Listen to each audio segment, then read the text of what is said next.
So, I always felt like this was a weird strategy from Microsoft. I was like, why would a company want to kind of fool people? And then you just think, like, the more you see about it, I think Microsoft really does kind of want to trick people into, buying their product and things like that, which I think is kind of a really crappy move on their part. At the end of the day, it's like you want to trick people or confuse people into buying your product. I feel like that's really, really crappy. And, for me anyway, I think this is something that has tied into their idea of Xbox as a whole, which I feel is weird. The way that they've kind of handled this. Maybe you guys will kind of agree with it, maybe you won't, but at the same point in time, I do just find this to be funny that they're okay with this, right? Like, they want people to be confused, they want people to spend money without realizing it or whatever, and I hate that. So I want to get into this because it should be an interesting video, and people are starting to wake up a little bit to this. So let's get started. I'm Crap Gamer. This is Crap Gamer Reviews with another video. Thank you so much for checking it out. I appreciate it. Please like, share, subscribe. I would appreciate that as well. I do daily gaming content, so if you're looking for fun yet informative videos about video games, hey, look no further than right here. So again, we know Microsoft is doing this whole this is an Xbox campaign, right? Trying to mitigate the whole idea that, hey, our consoles sell like crap, but you don't need that console because you can just have a TV or an app or whatever, and that's an Xbox. But the problem is, right, that only works if you can play your actual Xbox games, and you can't play your Xbox games on any of these things natively. So that was never more evident to me that Microsoft has given up on their own hardware when they start label slapping. And if you guys don't know what label slapping is, like, I grew up in the 80s and 90s, and I was the era of GI Joe and He-Man and Teenage Mutant Ninja Turtles, all that kind of stuff, and I collected all that stuff and played with that stuff as a kid, and I still have a good amount of my toys as a kid. I saved everything because we never had like the most amount of money when I was a kid, and so I made sure I held on to my stuff.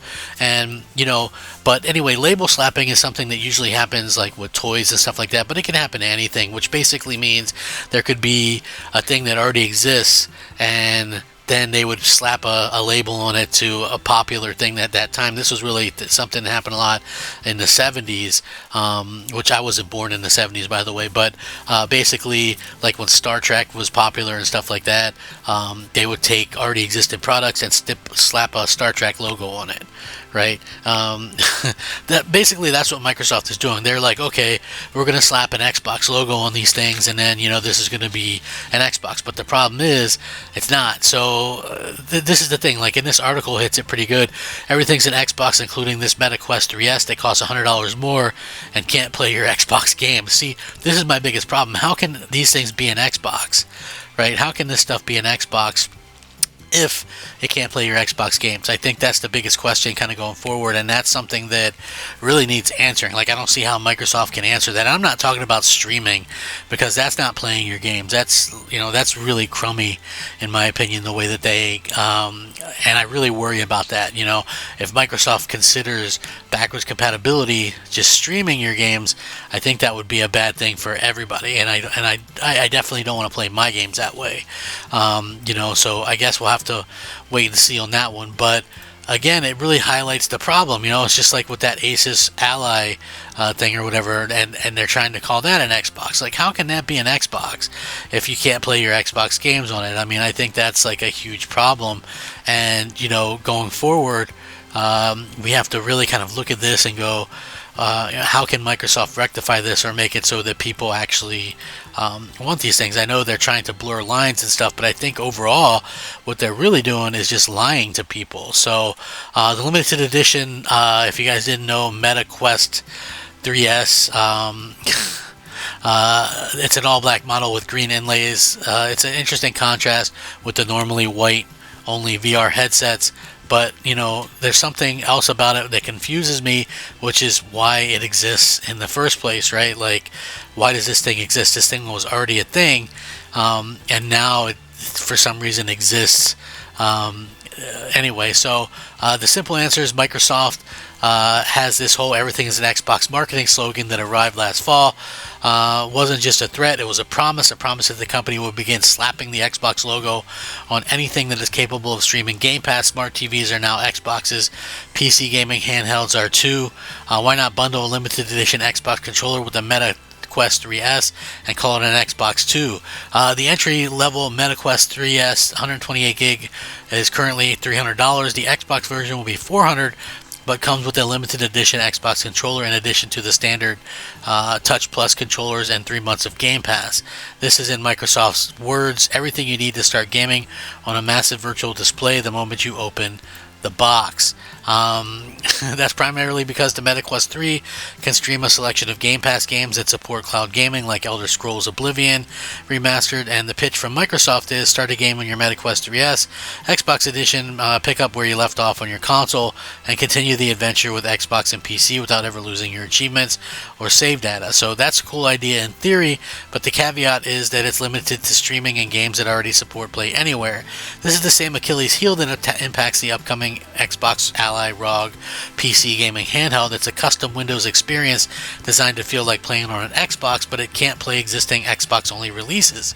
Lots of big games like Cyberpunk 2077, Elden Ring, Assassin's Creed Shadows, or whatever don't support Play Anywhere, meaning you still need to purchase the game twice. It'd be nice if that weren't the case, but for now it is. Until those gaps are filled in, it's hard to see more Xbox-branded devices as anything other than niche collector's items for enthusiasts. Meta has never released sales number of the Quest 3, but estimates a year ago were that it sold 1 million units. Microsoft probably isn't lying when it stresses how limited the quantity is for this, but it raises the question of why the partnerships exist if it's going to stop short of making the headset double as an official accessory for existing Xbox consoles that can stream native games remotely as a second display. Maybe because VR is an even tougher sell than PC gaming handhelds, PlayStation VR 2 is rumored to have sold only about half as many units as the Steam Deck. That may be why Meta is ending the Beat Saber support for the Sony peripheral. Coincidentally, the reduced price of Sony's headset makes it cost the same as the Xbox Quest 3S or whatever. So again, this is really a tough situation that Microsoft finds themselves in because, they keep saying, oh, well, everything's an Xbox, but clearly you can't play your Xbox games. So does that mean everything's an Xbox still at that particular point? Like, I don't think it is. And again, it's like, these things aren't playing your version of the game anyway. They're playing like PC versions of the game, which is a terrible thing in my opinion. And this is something that I've kind of stressed in other videos as well. I'm not sure what Microsoft plans to do in the future, but at the same point in time, it's like I know a lot of people get their hopes up thinking that they're going to be doing Steam and all this kind of stuff, but for me, it just really does look like Microsoft is going to, there's two options in my opinion. This is what Microsoft's going to do. They're either going to release a console, just a regular console like they normally would, and also release, obviously, maybe an Xbox branded PC. And I think that, that's something that they're going to probably try to do to make sure that they can have the best of both worlds or whatever. But I also think you cannot advertise a console as a console if you're allowing people to play PC games on it, because then it's a PC at that point.